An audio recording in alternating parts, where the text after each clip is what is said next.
नमस्कार. Cook with Snehal आंबरेमध्ये तुम्हा सर्वांचे अगदी मनापासून स्वागत आहे. आज मी तुम्हाला महाराष्ट्रात खास करून मकर संक्रांतीला बनवले जाणारे आणि जवळपास आपल्या सर्वांचेच आवडीचे महिनाभर टिकणारे तिळगुळाचे कुरकुरीत, पौष्टिक आणि टेस्टी लाडू तयार करून दाखवणार आहे.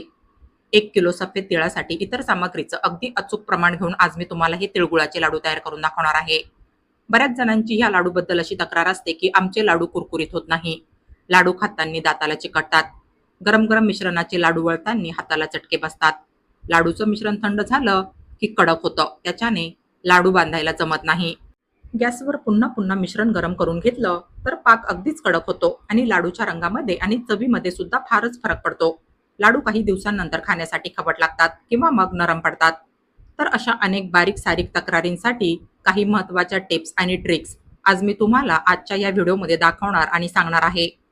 व्हिडिओमध्ये दाखवल्याप्रमाणे तुम्ही प्रत्येक सामग्रीचं अगदी अचूक प्रमाण घेतलं आणि सांगितलेल्या टिप्स आणि ट्रिक्स फॉलो केल्या तर तुमचे लाडू अगदी परफेक्ट असे कुरकुरीत बनून तयार होतील. आणि तुम्हाला लाडू कितीही किलोचे बनवायचे असले तरी लाडू वळायला तुम्हाला अजिबात कंटाळा येणार नाही. तुमचं लाडूचं मिश्रण संपेपर्यंत कडक नाही होणार. चला तर मग वेळ वाया न घालवता लगेचच आपण आपल्या आजच्या या पौष्टिक आणि चविष्ट रेसिपीला सुरुवात करूया. परंतु त्या अगोदर तुम्ही माझा हा चॅनल सबस्क्राईब केला नसेल तर प्लीज माझ्या या चॅनलला सबस्क्राईब करा, म्हणजे माझ्या पुढील प्रत्येक व्हिडिओच्या नोटिफिकेशन्स तुम्हाला मिळत राहतील. तर सर्वात अगोदर इथे गॅसवर ह्या कढाईमध्ये मी हे 1 किलो सफेद तीळ भाजायला घालणार आहे. हे मी पॉलिशचे तीळ वापरले. तुम्ही बिना पॉलिशचे सफेद तीळ वापरणार असाल तर फारच उत्तम राहील. सफेद तीळ अगदी मंद आचेवर असे एकसारखे हलवत भाजून घ्यायचे. तुम्ही जर ह्यांना फुल फ्लेमवर भाजलं तर ते करपण्याची शक्यता असते. त्याच्याने हे तीळ चवीला जळकट किंवा मग कडवट लागू शकता.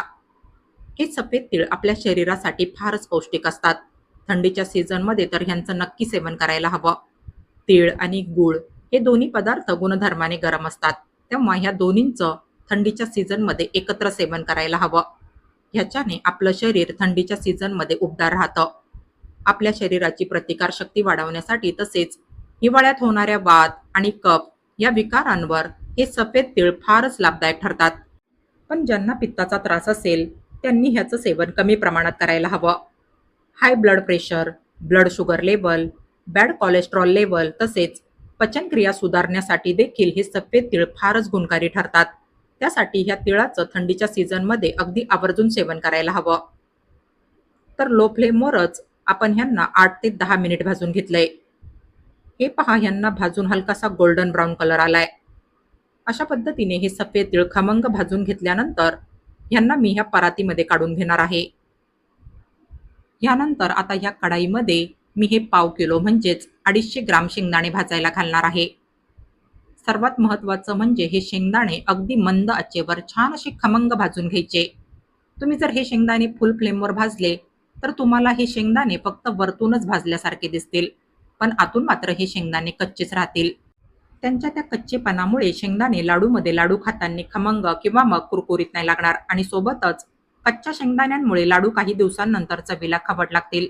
तेव्हा हे शेंगदाणे अगदी मंद आचेवर छान असे खमंग भाजून घ्यायचे. या शेंगदाण्यांना गरिबांचं बदाम बोलल्या जातं, कारण जे पोषक घटक आपल्याला बदामातून मिळतात त्यांनाच काहीसे समांतर पोषक घटक आपल्याला ह्या शेंगदाण्यांमधूनही मिळतात. हे खमंग भाजलेले शेंगदाणे सुद्धा मी ह्या कढाईमधून काढून घेणार आहे आणि ह्यांची साल काढून ह्यांचा मी खलबत्त्यात कुटून जाडसर कूट तयार करून घेणार आहे. यानंतर आता हे पाव किलो म्हणजेच 250 ग्राम किसलेलं सुकं खोबरं मी ह्या कढाईमध्ये भाजायला घालणार आहे. ह्याला सुद्धा अगदी मंद आचेवर हलकसं भाजून घ्यायचंय. हे खोबरं हलकसं तांबूस रंगावर भाजून घ्यायचंय. हे सुकं खोबरं ॲसिडिटीवर एक रामबाण औषध ठरू शकतं. तुम्ही जर थोडंसं सुकं खोबरं चावून खाल्लं आणि त्याच्यावर कोमट पाणी पिलं तर तुमचा ॲसिडिटीचा त्रास बऱ्यापैकी कमी होईल. तर अशा पद्धतीने आपण हे सुकं खोबरं ह्या ठिकाणी हलकसं तांबूस रंगावर भाजून घेतलंय. ह्याला सुद्धा मी ह्या कढाईमधून काढून घेणार आहे. तर आता हे जे सफेद तीळ आपण भाजून ह्या परातीमध्ये काढून घेतले होते हे ह्या ठिकाणी पूर्णपणे थंड झाले. आता ह्याच्यामध्ये मी आपण जे शेंगदाणे भाजून घेतले होते त्यांची साल काढून खलबत्त्यात त्यांचा असा जाडसर कूट करून घेतलाय. तर हा सगळा शेंगदाण्याचा कूट मी ह्याच्यामध्ये घालून घेणार आहे. यानंतर हा भाजलेल्या सुक्या खोबऱ्याचा किस इथे थंड झाल्यानंतर मस्त असा कुरकुरीत झालाय. ह्याला असं हातानेच कुस्करून हलकसं बारीक करून घ्यायचंय. 1 किलो सफेद तीळ, पाव किलो शेंगदाणे आणि पाव किलो सुकं खोबरं असं हे टोटल प्रमाण ह्या ठिकाणी 1.5 किलो झालंय. ह्याच्यासाठी गूळ किती घ्यायचा आहे ते मी तुम्हाला पुढे व्हिडिओमध्ये दाखवणारच आहे. फ्लेवरसाठी मी ह्याच्यामध्ये ही छोटा अर्धा चमचा वेलची जायफळची पूड घालून घेणार आहे. हे सर्व जिन्नस गुळाचा पाक करण्या अगोदरच चांगले असे मिक्स करून ठेवायचे, कारण गुळाचा पाक तयार झाल्यानंतर पुढची प्रोसिजर आपल्याला अगदी फटाफट करावी लागते. काही कारणास्तव तुम्हाला जर वेळ नसेल आणि तुम्हाला ह्याचे लाडू काही दिवसांनंतर बनवायचे असतील, तर तुम्ही हे एकत्र केलेले सर्व जिन्नस एखाद्या हवाबंद डब्यात भरून ठेवू शकता आणि वेळ मिळेल तेव्हा तुम्ही ह्याचे लाडू तयार करू शकता. हे सर्व जिन्नस आपण खमंग भाजून घेतलेले असल्यामुळे तुम्ही ह्यांना काही दिवस असंच ठेवू शकता. तर लाडूसाठी पाक तयार करण्यासाठी शक्यतो असं मोठं आणि पसरट भांडं घ्यायचंय. त्याच्याने लाडूचं मिश्रण तुम्हाला भांड्यामध्ये अगदी मोकळं हलवता येईल. या पॅनमध्ये मी 3 चमचे भरून साजूक तूप घालून घेणार आहे. बऱ्याच जणांना साजूक तुपाचा फ्लेवर आवडत नाही. ज्यांना ह्या साजूक तुपाचा फ्लेवर आवडत नसेल, ते ह्या साजूक तुपाऐवजी ह्या ठिकाणी तेलाचा सुद्धा वापर करू शकता. सुरुवातीला हे तूप पूर्णपणे मेल्ट होऊ द्यायचंय. तूप मेल्ट झालं की लगेचच ह्याच्यामध्ये आपण हा सुरीने बारीक चिरलेला गूळ घालून घेणार आहोत. हा मी 1 किलो गूळ असा सुरीने बारीक चिरून घेतलाय. तुम्ही ह्याला किसणीने किसून घेतलं तरी चालेल. असा सुरीने बारीक चिरलेला गूळ आणि किसणीने बारीक केलेला गूळ अगदी पटकन मेल्ट होतो. तेव्हा ह्याला शक्यतो सुरीने किंवा मग किसणीने किसून बारीक करून घ्यायचंय. या गुळाचा आपण कुरकुरीत लाडूसाठी पाक तयार करणार आहोत. बरेचसे नवशिके किंवा मग नवविवाहित असतात, त्यांना लाडूसाठी पाक परफेक्ट कसा तयार करावा हे समजत नाही. तर पाक चेक करण्यासाठी एक एकदम सोपी ट्रिक मी तुम्हाला पुढे व्हिडिओमध्ये दाखवणार आहे. हे पहा, हळूहळू इथे आपला हा गूळ मेल्ट होऊ लागलाय. मीडियम फ्लेमवर ह्याला असं एकसारखं हलवत राहायचंय आणि ह्याचा पाक तयार करून घ्यायचा आहे. सुरुवातीला तुम्हाला ह्याला असे बुडबुडे आल्यासारखे दिसतील. जेव्हा तुम्हाला ह्याला असा अगदी फसफसून फेस आल्यासारखं दिसेल आणि ह्याचा रंग तुम्हाला हलकासा डार्क झाल्यासारखा दिसेल, तेव्हा एकदा तुम्ही ह्याला चेक करून बघायचंय. तर असं एखाद्या डिशमध्ये थोडंसं नॉर्मल पाणी घ्यायचंय. काही पाकाचे थेंब या पाण्यामध्ये टाकून बघायचे. पाण्यात टाकलेले हे जे पाकाचे थेंब आहे, ह्यांना असं एका जागेवर गोळा करायचंय आणि ह्यांची अशी गोळी तयार करायची आहे. हे पहा, ही जी गोळी आहे ही बोटांना नरम लागते. हे पहा, ही गोळी जेलीसारखीच गुळगुळीत तयार झालीये. कुरकुरीत लाडूसाठी आपल्याला हा पाक अजून थोडासा शिजवण्याची गरज आहे. हे पहा, ही गोळी ताणवल्यानंतर ही अगदी रबराप्रमाणेच ताणल्या जाते. लाडू कुरकुरीत होण्यासाठी ही पहिली स्टेप योग्य नाहीये. तर पुन्हा आपण हा पाक मीडियम फ्लेमवर जरा वेळ शिजवून घेऊया. हे पहा, आता ह्या पाकाचा रंग पहिल्यापेक्षा अजूनच जास्त डार्क झाल्यासारखा दिसतोय. आपण ह्याला पुन्हा चेक करून पाहूया. तर असं डिशमध्ये घेतलेल्या पाण्यामध्ये पाकाचे काही थेंब टाकून बघायचे. हे पाकाचे थेंब असे एका जागेवर गोळा करायचे आणि ह्यांची गोळी तयार करून घ्यायची आहे. ही गोळी बोटांना कडक लागली आणि हिला डिशमध्ये टाकल्यानंतर हिचा आवाज जर टणक येत असेल, तर आपला हा पाक कुरकुरीत लाडूसाठी अगदी परफेक्ट झालाय असं समजावं. हिला असं पाण्याच्या बाहेरही डिशच्या काठावर वाजून बघायचंय. हिचा टणक आवाज आला पाहिजे किंवा मग तुम्ही ही गोळी बाजूला घेऊन हिला तोडून बघायचंय. तयार केलेली गोळी जर बोटांनी ताणत नसेल, तिचे जागीच तुकडे होत असतील, तर तुमचा हा पाक कुरकुरीत लाडूसाठी अगदी परफेक्ट तयार झालाय असं समजावं.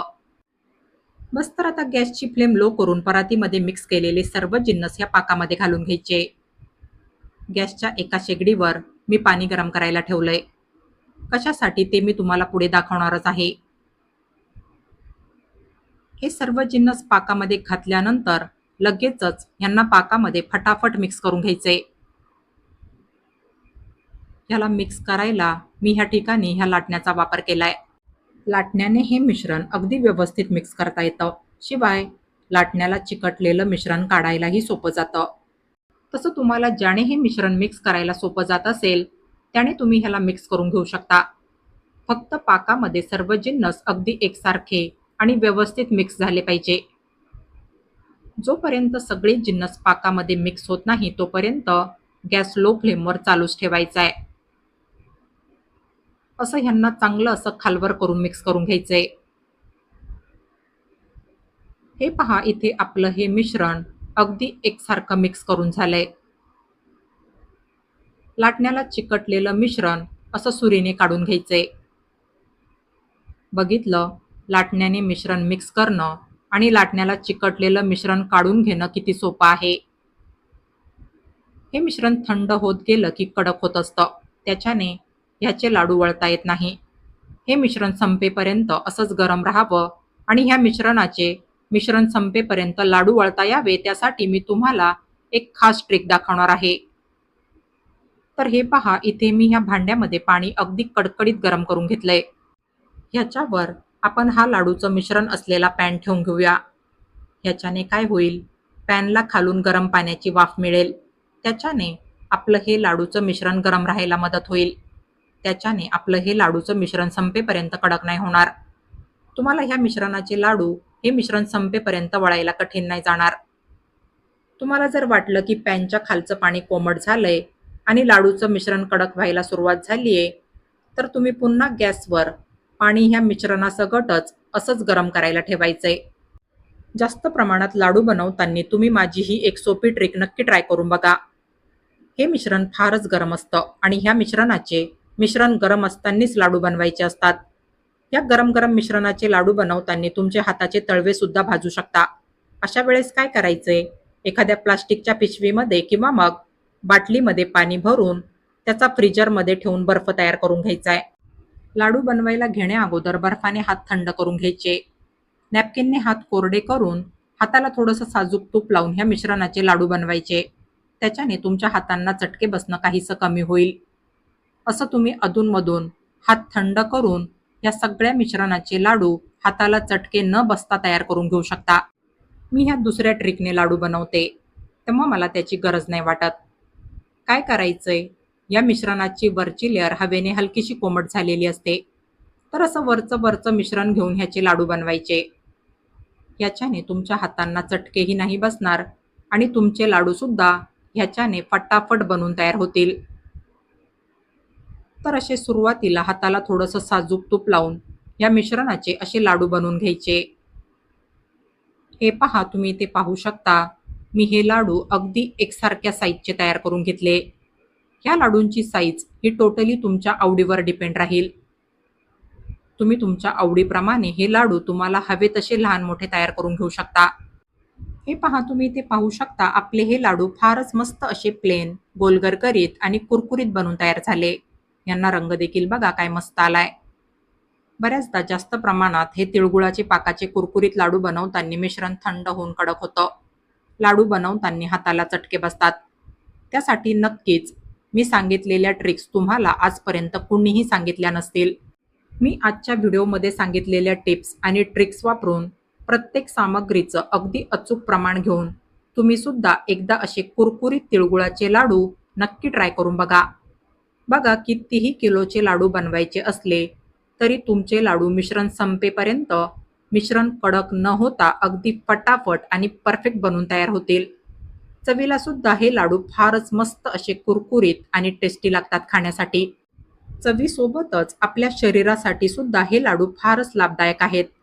तेव्हा येत्या मकर संक्रांतीला तसेच थंडीच्या सीझनमध्ये किंवा कधी तुम्हाला हे तिळगुळाचे कुरकुरीत लाडू बनवून खायचं मन झालं तर तुम्ही माझी ही रेसिपी आणि मी सांगितलेल्या टिप्स आणि ट्रिक्स फॉलो करून असे तिळगुळाचे कुरकुरीत लाडू एकदा नक्की ट्राय करून बघा. आणि तुम्हाला माझी आजची ही रेसिपी आवडली असेल तर प्लीज माझ्या या रेसिपीला लाईक आणि जास्तीत जास्त शेअर करा. आणि अशाच नवनवीन आणि पारंपरिक रेसिपीज बघण्यासाठी माझ्या या चॅनलला सबस्क्राईब करा. चला तर मग भेटूया पुढील रेसिपींमध्ये. तोपर्यंत हेल्दी खा आणि हेल्दी रहा. Take care.